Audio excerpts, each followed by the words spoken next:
નવા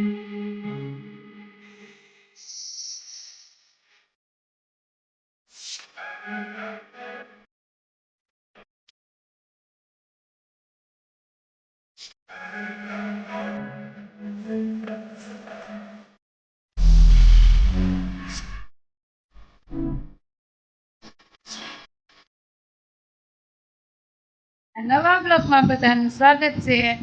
જય શ્રી કૃષ્ણ, જય માતાજી। જો આજે તો કામ કરીને અમે ફ્રી થઈ ગયા છીએ। 11 વાગી ગયા છે। અહીંયા મમ્મી બેઠા છે। જય શ્રી કૃષ્ણ મમ્મી। જય શ્રી કૃષ્ણ। હા, હવે 11 વાગી ગયા છે। બપોરે રસોઈ કાંક બનાવશું। રોટલી લોટ બાંધીએ। હા, શાક પડ્યું છે હા, એટલે થઈ રહે એટલે અને બીજું તો આ સાંજે પાછું જમવા જવાનું છે। હા, બસ સાંજે સંભાબેનની ઘેરે જમવા જવાનું છે।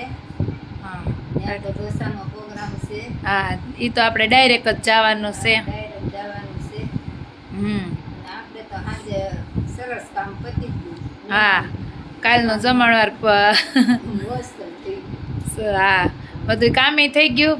આજ બધું ઊંચા નીચું મૂકવાનું હતું એ થઈ ગયું છે।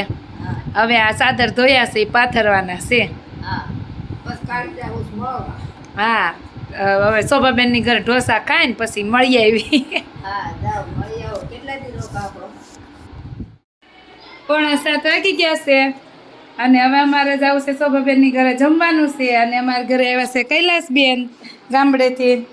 જય શ્રી કૃષ્ણ કૈલાસબેન। જય શ્રી કૃષ્ણ। આ વખતે પટેલ વતન આવ્યા છે આરે। જય શ્રી કૃષ્ણ। બધા આવી ગયા છે। હવે તૈયાર બૈયાર થાય પછી અમે નીકળવી બધાય। વિવાન આવ્યો છે। હા, વિવાન આવ્યો છે। ઈસરે એને છોકો તો બીડી ઉતારવાનો તે ઉતાર્યો નહીં।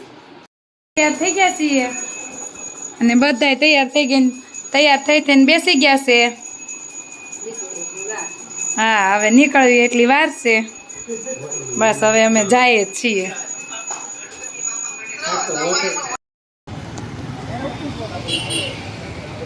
જય શ્રી કૃષ્ણ।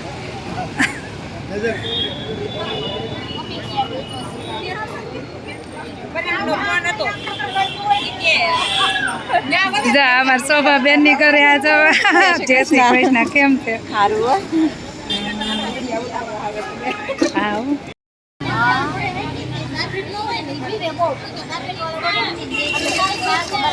હું જોઉં કે આ બધા ક્યાંના ગપાટા મારે છે। અમારો વારો નથી આવતો આ બાજુ આવવાનો। અમારો વારો નથી આવતો ગપાટામાં ભાગ લેવાનો।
આ વિડીયોને હું અહીંયા જ એન્ડ કરું છું। જો તમને અમારો આજનો વિડીયો ગમ્યો હોય તો લાઈક કરો, શેર કરો, કમેન્ટ કરો અને સબસ્ક્રાઈબ કરવાનું ભૂલતા નહીં। Bye bye.